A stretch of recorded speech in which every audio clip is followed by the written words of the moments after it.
Ficha limpa, irregularidades cometidas por partidos, candidatos e veículos de comunicação. Esses foram alguns dos temas comentados pela vice-procuradora-geral eleitoral em entrevista exclusiva para o programa. Confira.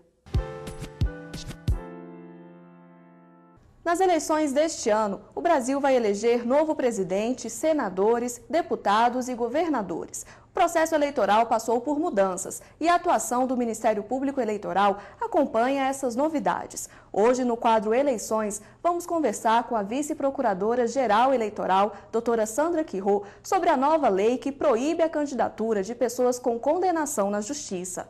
Doutora Sandra, por que a senhora defendeu em parecer ao Tribunal Superior Eleitoral que a lei Ficha Limpa deve ser aplicada já nas eleições de 2010? Me pareceu que nós devíamos uma resposta à sociedade, uma resposta no sentido de que a lei fosse desde logo aplicada e não ficasse para ser aplicada daqui a 2 anos numa nova eleição, sendo que nesse tempo tudo poderia acontecer, até surgir uma nova lei complementar, quem sabe alterando essa, né?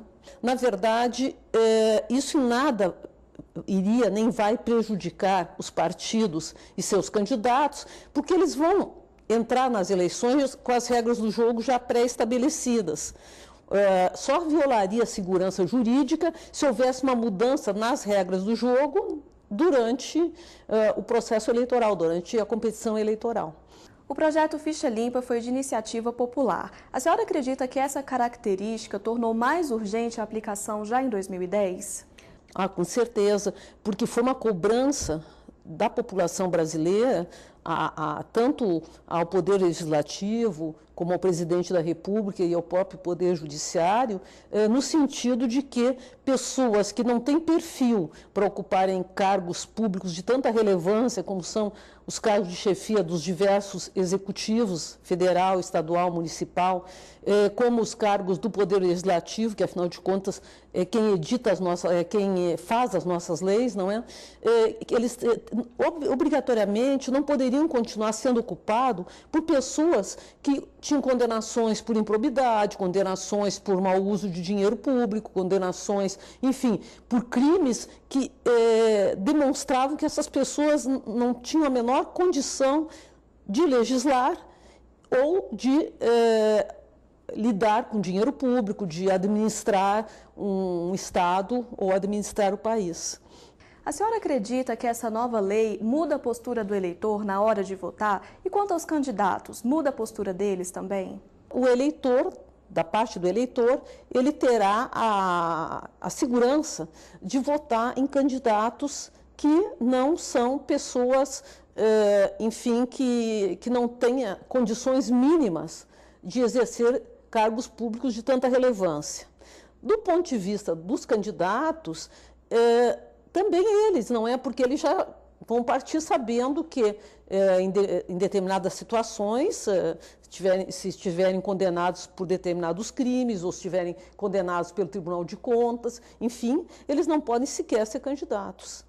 Só nesse ano já foram instauradas várias ações contra a propaganda eleitoral antecipada. O que determina a legislação? O que vale e o que não vale? Na verdade, essas representações, muitas delas do Ministério Público e outras de partidos de opositores a quem fez a propaganda, não é?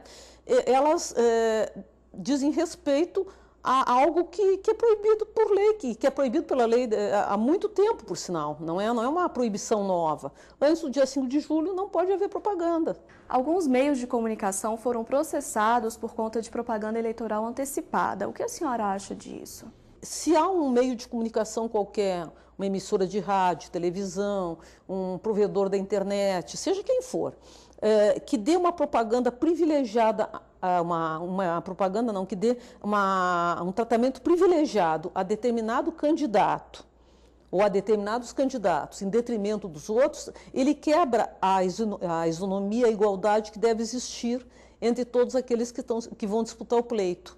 E que, fazendo isso, obviamente, ainda mais nesse período que é um período em que a propaganda é proibida, ele passa a ser, junto com o candidato que se beneficiou, responsável por essa propaganda irregular e tem que ser condenado. Em relação às eleições que vão ocorrer em outubro, quais são as medidas que o Ministério Público Eleitoral já tomou e o que ainda vai ser feito? À medida que o processo vai se desenvolvendo, as ações que o Ministério Público vai tendo que tomar, enfim, elas também vão mudando. Então, nessa fase agora, até o dia 5 de julho, basicamente todo o nosso trabalho está focado na propaganda antecipada, na propaganda irregular. A partir do dia 5 de julho, a propaganda é possível, mas ela também tem regras. E aí nós vamos andando em direção à eleição, não é? E as medidas que o Ministério Público vai tomando, elas são tomadas conforme o momento do processo eleitoral. Doutora Sandra, muito obrigada pela entrevista. A gente fica por aqui. A sua participação é muito importante para o nosso programa. As sugestões podem ser enviadas para o e-mail interessepublico@pgr.mpf.gov.br.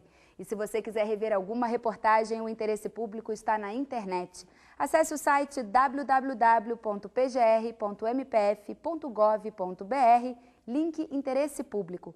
O programa também pode ser visto no YouTube, no endereço www.youtube.com/tvmpf. Espero você no próximo programa. Até lá!